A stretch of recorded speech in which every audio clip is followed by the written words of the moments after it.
Pessoal, eu vou tentar fazer o resumo sobre sistema nervoso autônomo, conforme combinado.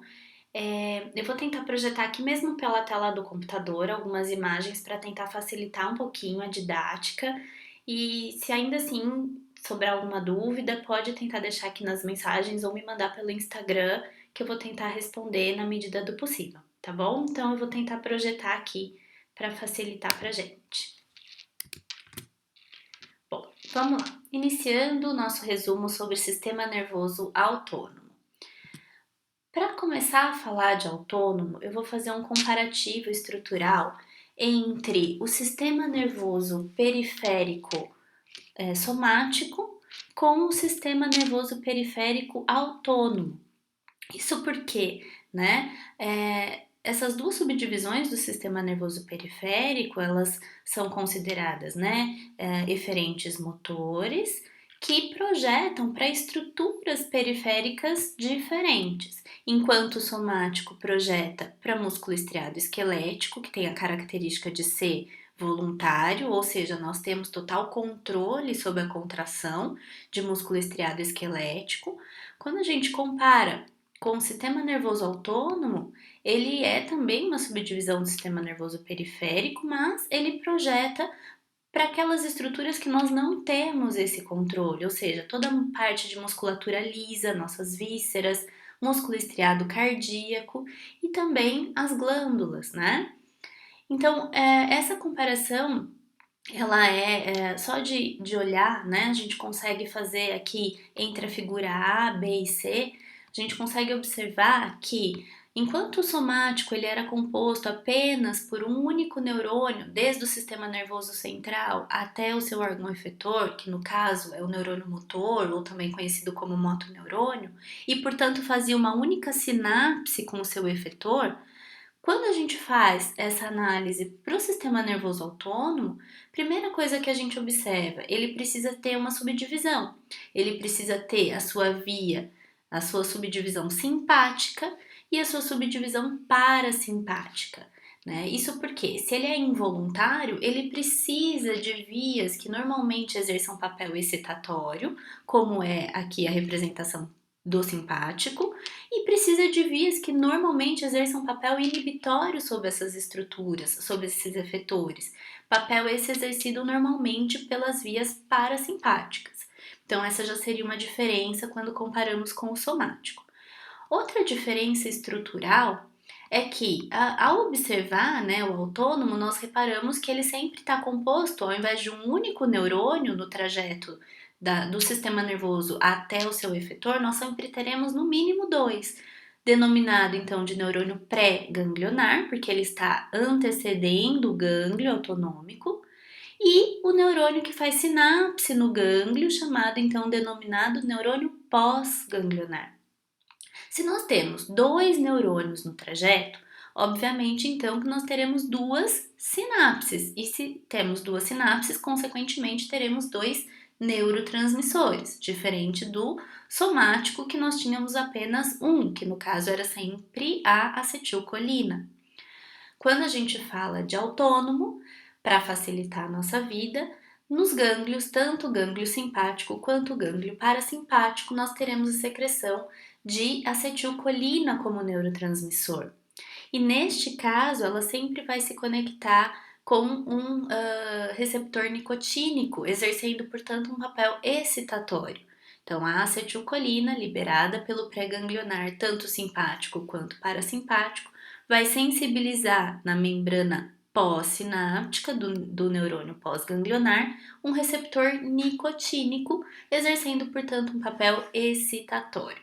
Isso por quê? Porque o neurônio pré-ganglionar ele sempre vai sensibilizar, estimular o pós-ganglionar, e este sim, lá no seu efetor, vai então secretar um outro neurotransmissor, e aqui sim, ora eu vou ter secreção de neurotransmissores excitatórios, como é o caso da noradrenalina secretada pelo neurônio pós-ganglionar simpático, ou então um papel inibitório exercido pela secreção de acetilcolina nos seus efetores, né? Liberado então pelo neurônio pós-ganglionar do parasimpático. Então, aqui a gente tem uma diferença funcional, né? Então, enquanto um libera noradrenalina nos seus efetores, o outro libera acetilcolina.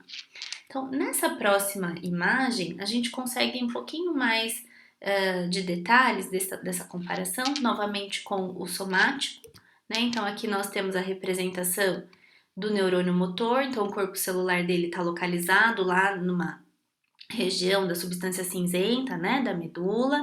O axônio dele vai ser longo o suficiente para chegar até o efetor, que é o músculo estriado esquelético, ou seja, não existem sinapses nesse trajeto, e eu só vou ter a liberação da acetilcolina no músculo.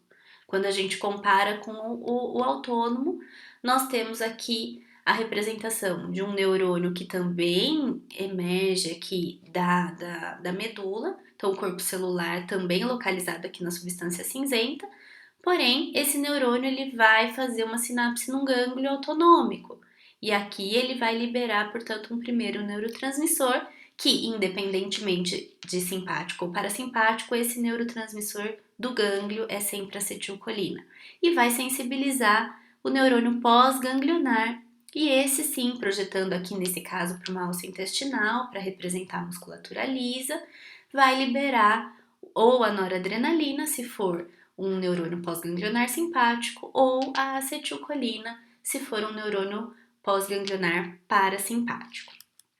Bom, fazendo uma comparação funcional entre o simpático e o parasimpático, né? Primeiramente, muita gente acha que o simpático e o parasimpático só são estimulados em situações extremas, enquanto que eles são ativados, né, a todo instante para regular o funcionamento de todas essas estruturas que eu acabei de exemplificar, que nós não temos o controle voluntário.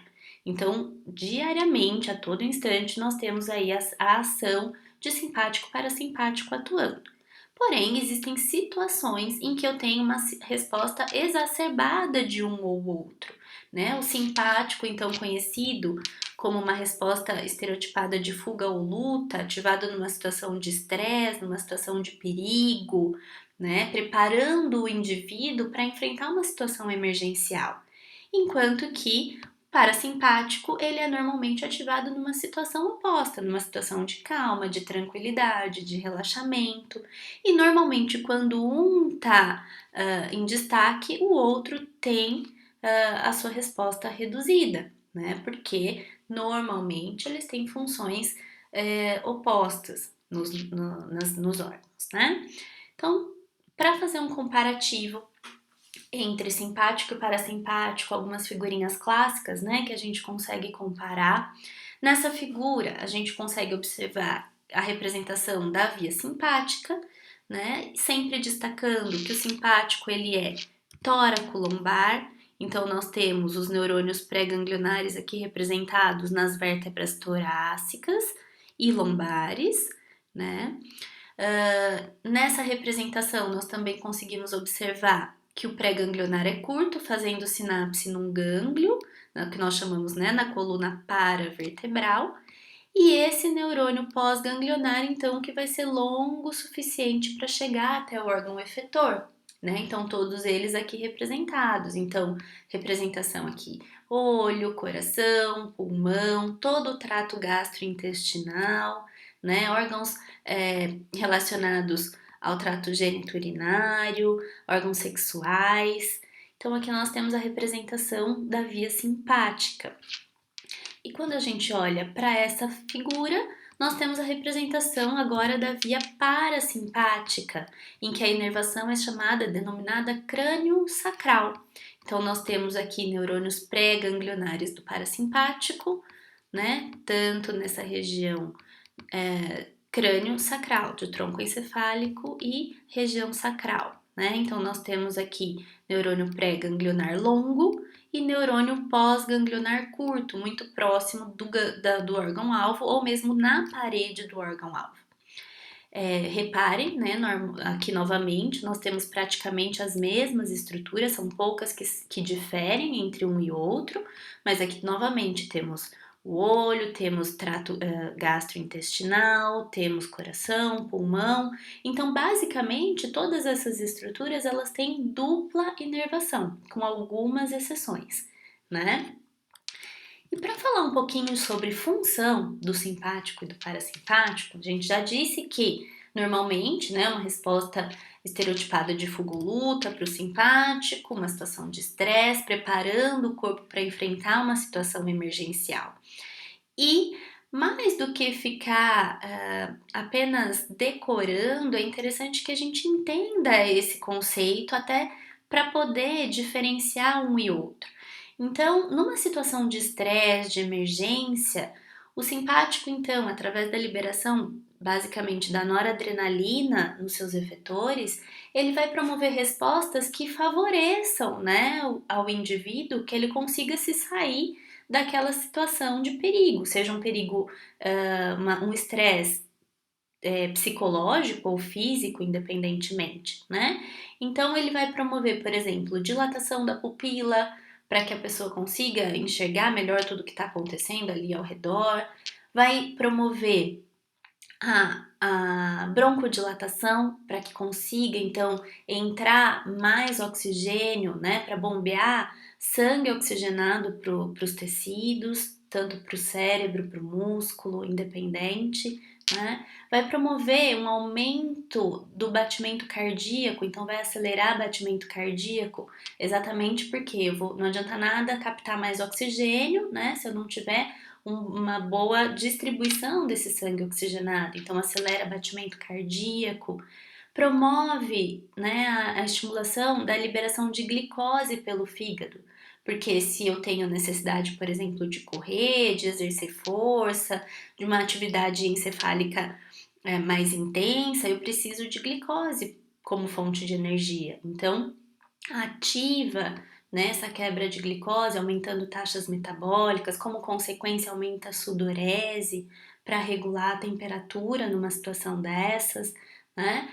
E outros fatores, nós teremos inibição quando tem uma ativação simpática. Então, normalmente o simpático ele é excitatório para a grande maioria dos sistemas, mas normalmente para trato gastrointestinal, iniciando desde a cavidade oral com a salivação, ele é inibitório. Então ele inibe salivação, né? Ele diminui a salivação, a saliva fica mais espessa, inibe a atividade de peristaltismo gástrico, diminui um pouco a secreção de suco gástrico, de suco pancreático. Isso porque nessa situação de estresse, essa resposta de digestão ela acaba sendo secundária, né? Ela pode ficar para um segundo momento. É mais importante que o indivíduo consiga se sair daquela situação de estresse. Agora, quando a gente faz esse comparativo com a ação do parasimpático, normalmente as respostas são opostas, são antagônicas.